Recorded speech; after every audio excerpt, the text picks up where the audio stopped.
Welcome everybody. You're getting me up here today because my victim I tapped for this duty was sick. Perhaps he had front bench flu, but I don't think so. I think it was legit.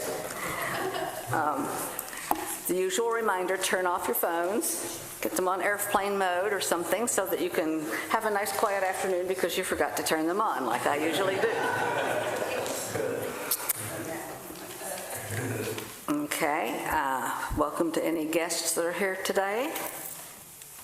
We had lovely guests last week, some of our Zoom people. Welcome, Zoom people. And we were awfully glad to have Zoom guests in person last week. That's a treat for us. I hope it was a treat for them. All righty. If you will stand, we will sing Song 179. There's the Balm in Gilead.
been pouring through some old friends' journals for various things, and one of the things that I found was this poem entitled "Be Still."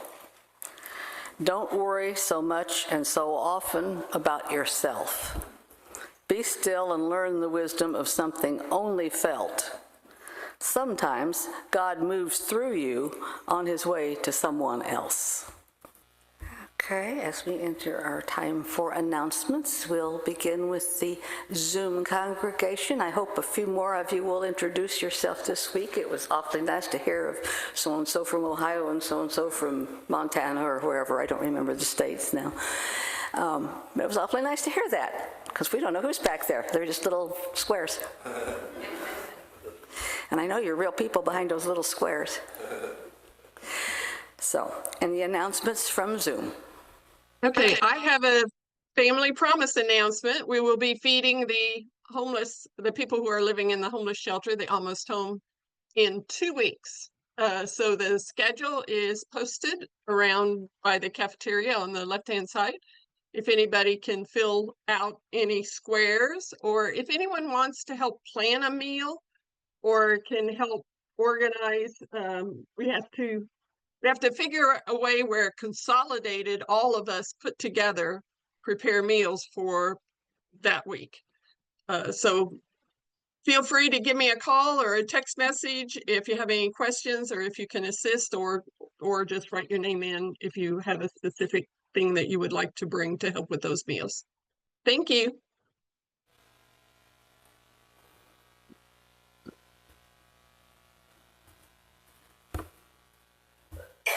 Anybody else on Zoom want to say hi? Okay. Anybody here have announcements? I have the one that I've been giving, which is the last Sunday of the month. It's fifth Sunday, and that's the unprogrammed worship, and we will have a pitch in. So that's all I have. Anita. Thank you, Anita Kamick. Just a friendly reminder that our meeting for business will be next Sunday. I think it is Father's Day, right? Yeah. But we will have a meeting for business shortly thereafter the rise of worship. And just one little word about the composting program. Everybody's doing a fantastic job. The first bin I'm letting work and decompose. The second bin we're working on filling up. If everybody could please remember, if you have, say, banana peels or citrus peels, to give them a rough chop. It just helps everything decompose at sort of the same rate. Otherwise, we are cooking right along. So, thank you.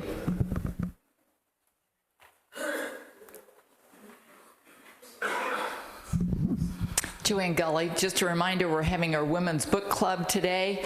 We're reading Atul Gawande's Being Mortal. This is such a good book. Everybody ought to read this book. It's a hard read. It really brings things into focus, but it's a very important read.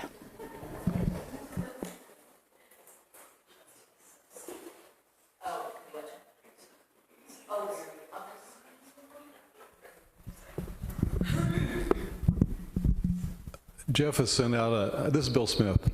Jeff has sent out an email that I sent out, but I just thought I'd announce. So originally we're going to be here real early on Wednesday morning to take the windows out of the 1892 meeting house, but we moved that back to Tuesday evening. So 6 p.m. on Tuesday evening, if you want to bring hammers and pry bars and whatever, come join us. We're trying to save some pieces for somebody else to use instead of putting it all in the dump. So thank you.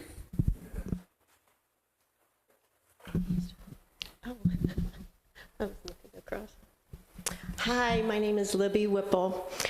I would like to make you all aware of a documentary film that's going to be shown at Hendricks Live, the theater in Plainfield. It's going to be shown Saturday, June 21st at 7 o'clock. $10 general admission.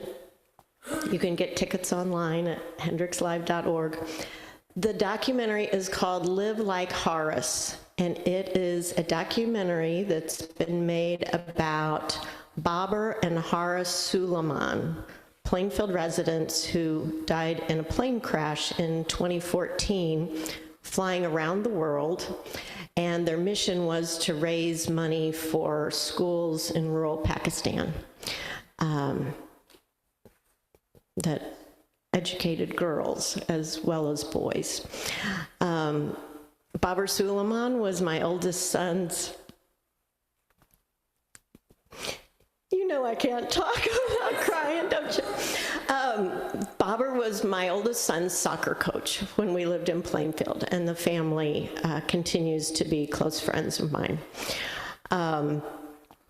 This program now at Hendricks Live, it's the first of a series that they're calling Opening Doors, and it has grown out of Hendricks County Community Foundation's Diversity Awareness series that took place this last year. I know we have some attenders for that, but it's going to continue that theme of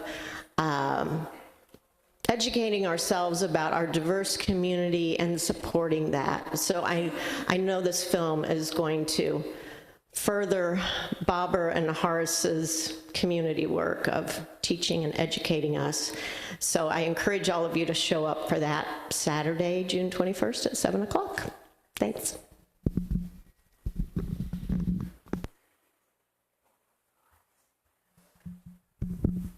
Mary Dooley. Couple of things. You are aware of June 14th, this coming Saturday, and Trump's birthday party, military parade. There are countermeasures in Indiana at the State House, starting at 10 with some street theater. The Women's March is sponsoring. Narcissists hate being laughed at. So guess what we're gonna do? It should be fun and it should be interesting. That starts at 10, and then at noon, staying on the State House grounds, is a rally, which will go till 2 o'clock. So that's Saturday coming up. Now I'm going to forget the date. Daggone it. But Common Cause is sponsoring the film Vigilantes, which is about racial suppression of voting. And it's going to be at the Can Theater downtown, which is a $20 admission fee. But it's an excellent documentary by Greg Palast of what's happening to keep suppressing the black vote. So if you're interested, I left my notes in my car, I think. So I'll retrieve them later. I have a few little handouts for that.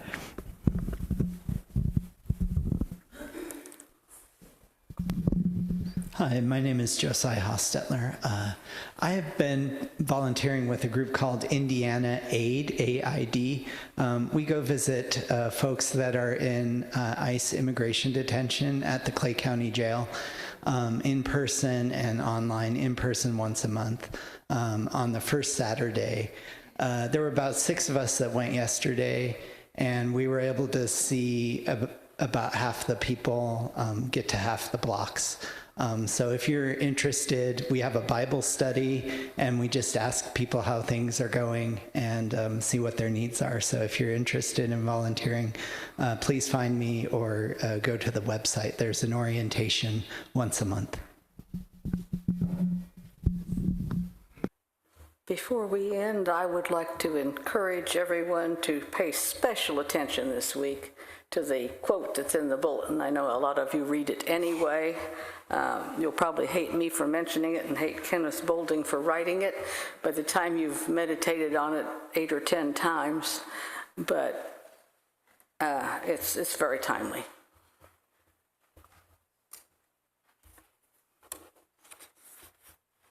Cindy will give us our ending prayer, our kind of all-encompassing prayer, ending and beginning.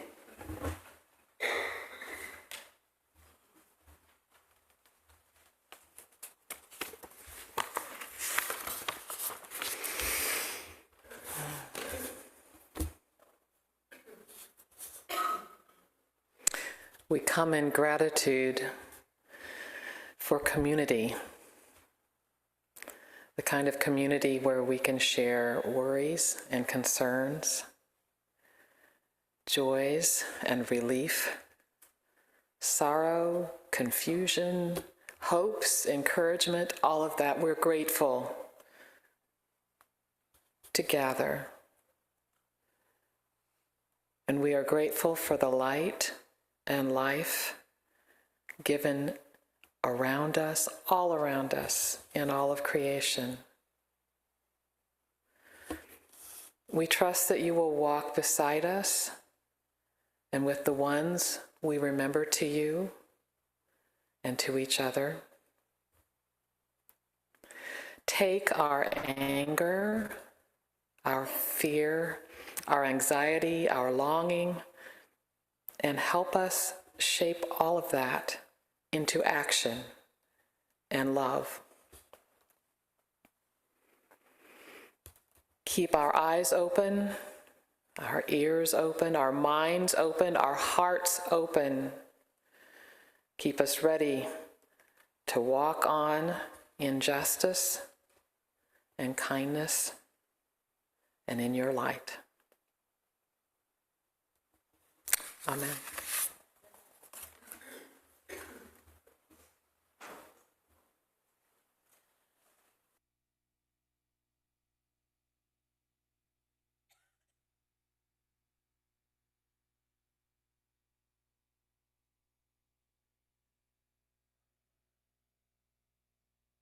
My voice here. There we go. That's better. Well, I've been thinking this week about how as you age, you become a creature of habits. You develop patterns in your life that you find helpful and enjoyable, and you continue to repeat them. And one of my habits is that lately I've been going out to eat with a assorted group of friends on Tuesdays. A plumber who I've known all my life, I met him in the first grade, and a newspaper owner and a retired moto journalist, Amy Tharp's husband, and we go to Frank's and eat. We walk in and we see the waitresses argue about who has to wait on us. And one of us, I won't say who, always talks about the messes we're in. The messes we're in. And he says it's a shame that there are things we should know that we're never taught. He said just the things we have to learn on our own. He said like money. He said we're never taught about money. I said, well, that's probably true. We just kind of learn those financial patterns from our parents, be they good or bad. My mother was frugal. My father was financially reckless, so I became a little of both. I'm reckless with the money Joanne earns and frugal with the money I earn. It's all about finding that perfect balance. But my friend was talking about the things we're never taught. He said, you know who should be teaching these kids about money at school? Schools should be teaching kids how to manage money, but they don't. That's why we're in the mess we're in. That's his favorite phrase. That's why we're in the mess we're in. I wasn't sure which mess he was referring to. As I said, I've known him since first grade, and he's always referring to the mess we're in, which he always blames somehow on the schools, and then if not the schools, he sometimes blames them on me. I just wish schools would teach us how to avoid people who annoy us. Wouldn't that be useful? Today I want to talk about saying goodbye. It's not something most of us have been taught, which might be why we find it so difficult. We're saying goodbye to our 1892 meeting house today. Of course, some of us won't find that difficult at all because we don't have an attachment to it. We've never worshiped within its walls. We weren't buried there. Our parents' funerals weren't held there. Our children weren't dedicated there. It was just, for many of us, a building we drove past on our way to this building. We might have admired its quaintness, but we lack any sentimental attachment to it. To some folks, it's just a building, like any other building. Others of us have a deeper connection. Perhaps we were married there, or sang hymns inside it, or laughed inside it, or in the case of Libby, cried inside it. I know of at least one couple who fell in love inside it, much to the disappointment of their current spouses. I gave more sermons in that meeting house than any other pastor in Fairfield's history. 454 sermons that lasted an average of 14 minutes for a total of 106 hours. So it goes without saying that some of us took naps inside it, which I think is wonderful, because we only nap where and when we feel safe. I remember preaching and looking over at a man named John Laban, who always sat by the window on the left-hand side, and about 5 minutes into every sermon, there would be John, just leaning back with his eyes closed. And his wife asked me once, "Does that bother you?" And I said, "I'm glad John feels safe enough among us to take a nap." It speaks well of this church that so many people nap here. I want to use the occasion of saying goodbye to our meeting house to think about goodbyes in general. How do we say goodbye? Last week I went for a walk into town and stopped at my parents' grave. My mom died in 2017 and Dad passed in 2019, and I'm still saying goodbye. Last week's goodbye wasn't as wrenching as my first goodbye, but it is still a goodbye. It's still a letting go, though these days tinged with more appreciation than sorrow. I don't stand at their grave and wonder how I'll go on. I know life will go on, that I will go on with it, and wonderful things will happen in my life yet. Now I stand at their grave and I feel this deep gratitude for their lives. Sorrow has given way to gratefulness. That's how I feel about our 1892 meeting house. Today I am more thankful than sad. Goodbyes are important. They mark the transition of our relationship with something or someone, the ending of one thing and the beginning of another. Sometimes goodbyes are painful and difficult. Other times, a goodbye can be healing and helpful, and some goodbyes are both, or all of those things. I made a terrible mistake when I first moved back to Danville, and that was to agree to serve on a committee at the town. And I was honored to be asked, so I said, yes, I'd be happy to. And I served on that committee with a man I'd known a long, long time. And in one of our meetings, in one of the discussions, we disagreed on something, which happens if you've ever served on a committee. You know, people often have different ideas, and you talk it out, and you work it out. But after I'd served on that committee, I noticed that man who I'd talked with my whole life would no longer talk with me. And I would talk with him, and he would just ignore me and walk away. And because he had initiated our estrangement, I decided to let him initiate our reconciliation, which he hasn't done and isn't likely to. And I was talking about it with another friend of mine my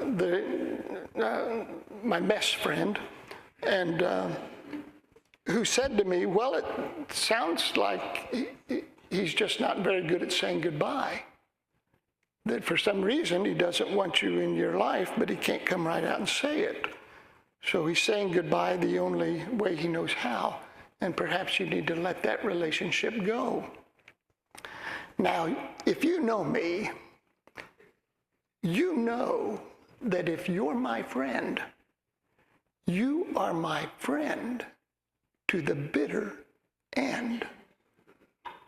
The Quaker James Naylor said on his deathbed, "There is a spirit that delights to do no evil, nor to revenge any wrong, but delights to endure all things in hope to enjoy its own in the end.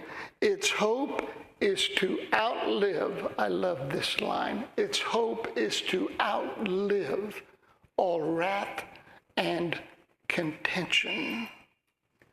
I'm of that same mind. So when my friend stopped speaking to me, I was determined to outlive his wrath and contention. But I've been thinking more about that, and I've decided that sometimes in life, it is perfectly acceptable and even necessary to say goodbye. Saying goodbye doesn't mean we hate someone. It means their presence in our lives has become more painful than helpful. Saying goodbye to some people means we're saying goodbye to toxicity and emotional injury.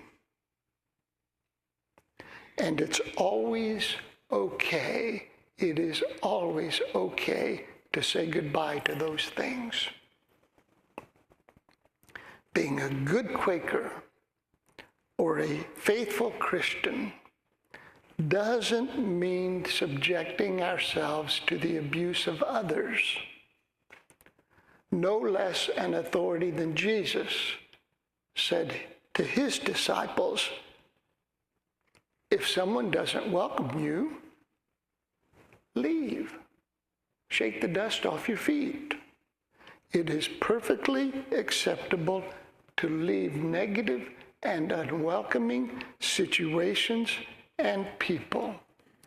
Learning to say goodbye can be one of the healthiest practices we cultivate and develop. Of course, goodbyes aren't always a result of maltreatment. Our old meeting house, for instance, served us faithfully, 120 years. Our goodbye to it reflects our regard and appreciation for it. 13 years ago, when we left our 1892 meeting house and came to this one, we trapped the air of that meeting room. Remember that? In 3 jars, and brought them here, determined that the welcoming essence of that place would come with us to this place. We didn't want to get the big head being in a new building. We wanted to be the same people here as we were there, so we brought the air of that place in 3 jars over to here. They're in our library. You can go see them. It was purely a symbolic act.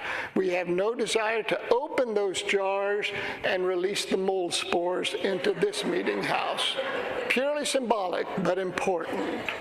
Important. Endings. The ancient Chinese philosopher Lao Tzu said, observe this. Observe how endings become beginnings. Observe how endings become beginnings. good goodbyes make it possible for us to enjoy healthy, happy beginnings. A good and appropriate goodbye, a timely departure from one thing, enables us to embrace a new and better opportunity. A good goodbye prevents the bitterness and anger that too often accompany our losses. A good goodbye reminds us that everything has a shelf life. Everything has a beginning and an end. We too often lament the end of something without welcoming the beginning of something else. Observe how endings become beginnings. Aren't you glad that Quakers have always felt free to borrow from other traditions and faiths? How fortunate we are to have at our fingertips the collective wisdom of the ages, to welcome it into our lives, to embrace the gifts and blessings others bring to the world's table. So on this very Quaker of Sundays, it is so fitting and consistent with our tradition that we remember the gift of wisdom from a Chinese philosopher. Observe how endings become beginnings.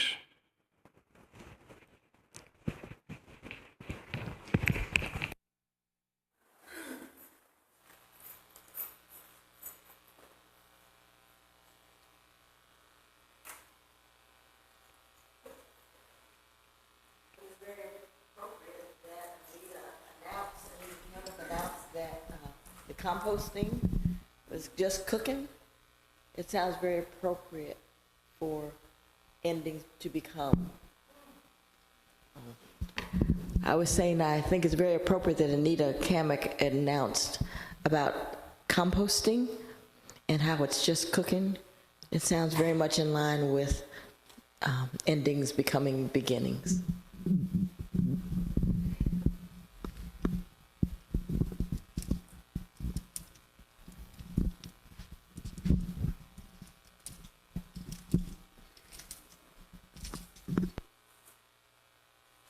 The concept of light, this is Sarah Lookaville again. The concept of light is very important to Quakers. And in the old meeting room, we had tall, narrow windows with the kind of Gothic arch thing at the top. And a lot of the windows, and the windows were, well, you can, they're down the sides of the meeting room. And a lot of them still had the old original wavy glass in it. And the light coming through those windows was beautiful. And a lot of you who are newer and may not know, we also brought the concept of those windows over here. And that's why these windows have pointed tops.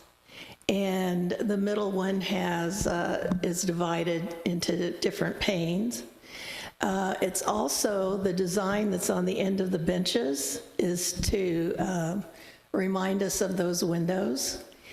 And that's one of the things I miss the most, is sitting there in worship. When I was bored, I didn't fall asleep like John did, but I would just sit there and look at the light coming in those windows. And that, I still miss that over here. We haven't quite figured out how to get that.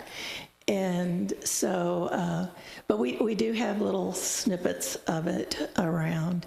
And so anyhow, and I could go on for an hour listing all the memories, but I'll start crying. So just remember the light.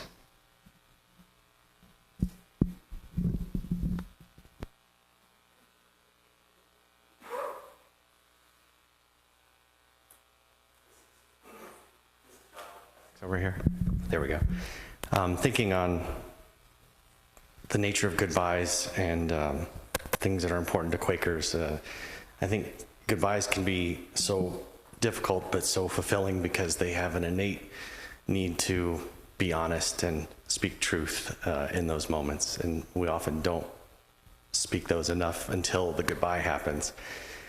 And it's funny, and folks in the Midwest deal with that with the long Midwest goodbye, which starts with someone slapping their leg and saying, well, I suppose. And then the conversation moves to the door, and there's a all cleaned out Cool Whip canister with leftovers, and then it moves to the porch, then it moves to the driveway, and that's when all the things are said that needed to be said during that visit. During the visit, it's weather and traffic talk, but on the porch, it's take care of yourself. I love you. Thanks for visiting. That's the nature of goodbye that's so important.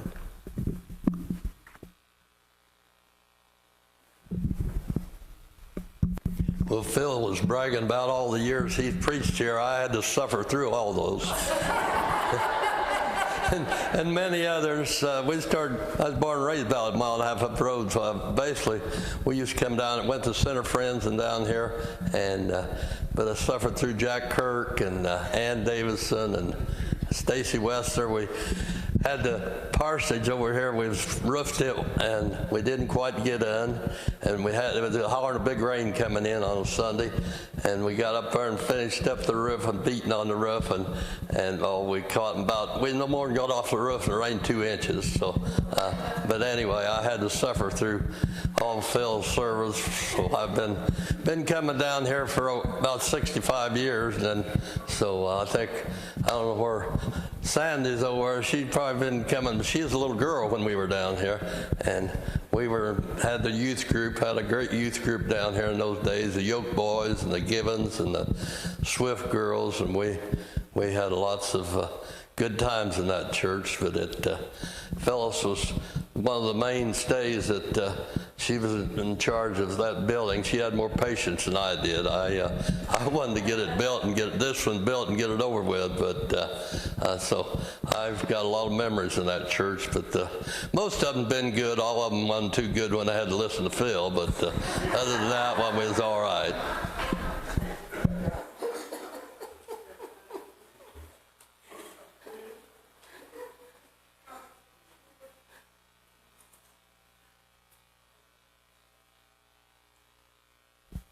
Alma Pierce. I thought what the centering thought, God moves through you on the way to someone else. Libby, I can't do this without crying either. I'm so thankful for the people, the Quakers, that led my life from a young 21-year-old girl. And for 50 years, the people. And I could start naming, but I know I'd leave somebody out. I'm just thankful for the Sunday school, the church service, the Halloween parties, the young friends,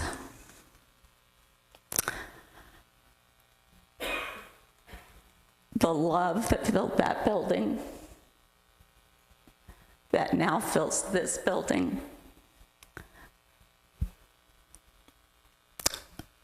On Friday, I had an unexpected overnight. I thought I was going to have my granddaughter just for a little while. Well, she wanted to come stay all night.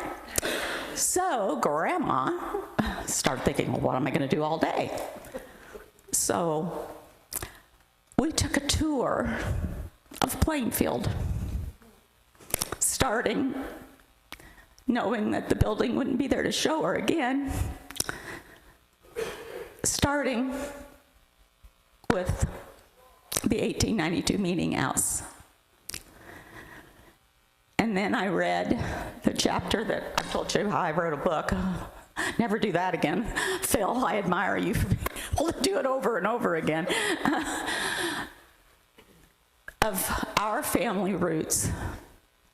No, they didn't end up in Guilford Township in Hendricks County, Indiana, but they came from a similar county in North Carolina and ended up 70 miles north of here where I grew up. And read to her how my family's roots had come for the, well, actually centuries, to be a Quaker. And then we moved on and we went to Western Yearly Meeting House and Sugar Grove, and then we went to the schools that her dad had gone to. I'm thankful for the people of Fairfield.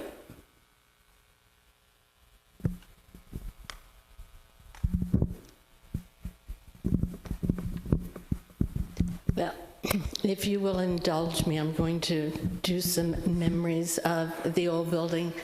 I think I have laughed in that building as much as I have ever laughed in any place in my life.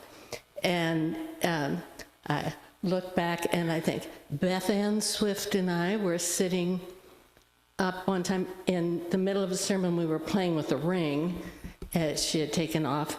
And I guess it's the equivalent of your cell phone going off during meeting, because that floor was a little sloped, no carpeting, and the ring went zing, zing, zing, zing, zing, zing, zing, all the way to the piano. And needless to say, Pauline and Rosemary were thrilled.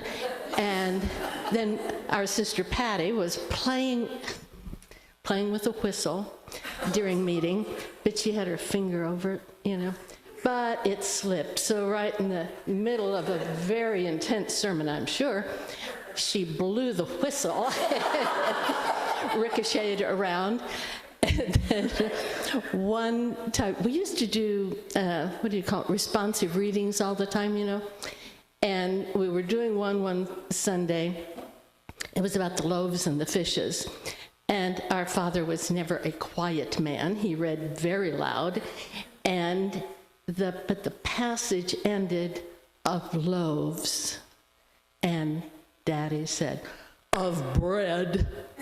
And so Mother had to yell, well, Dick, and it went downhill from there. Yeah, so that was fun. And Frank and Phyllis were our youth leaders for so long, and we had a big chili supper, we were selling the chili too, and taking it around, and our cousin Max dumped, because everything was gas, you know, and so we had a big box of kitchen matches, and Max dumped the whole thing into a big pot of chili. And Frank said, fish them out, we don't have any more stuff to make.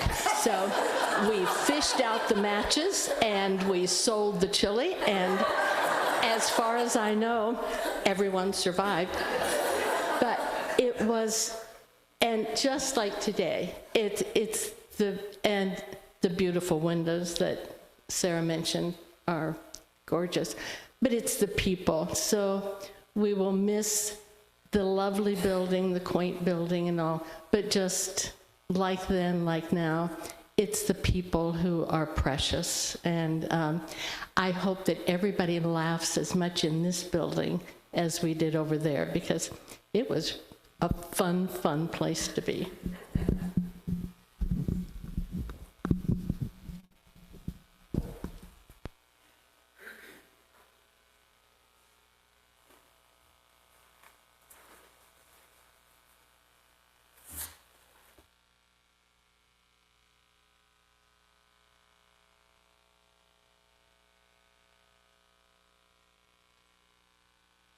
Their third Sunday there, and I was still, you know how it is when you're new to place and people and you're not sure about things, and I was giving my sermon, and Sandy's dad, whose job it was to wind the clock every Sunday. It was a job he took very seriously, and he always did it right before meeting started. Realized halfway through my sermon that he hadn't wound the clock. So stood up right then and walked over to the clock and adjusted it. And I thought, is he telling me that I'm preaching too long? And I looked over at your mom, and she was just down like that.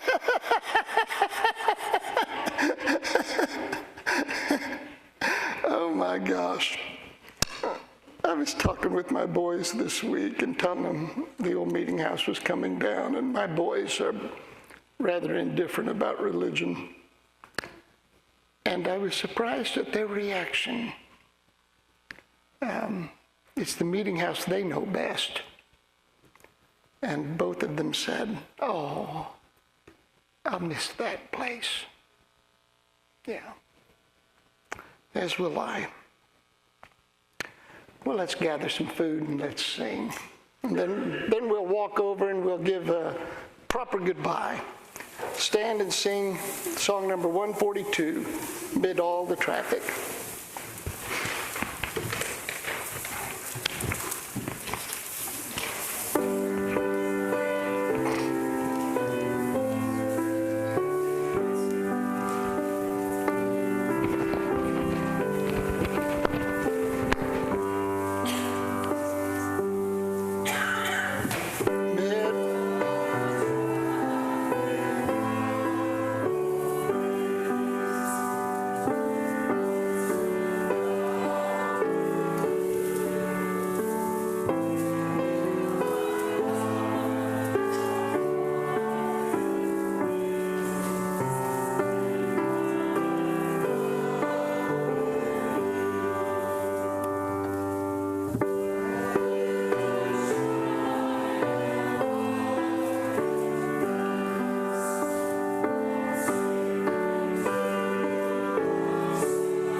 And if I left out anyone, feel free to join with them.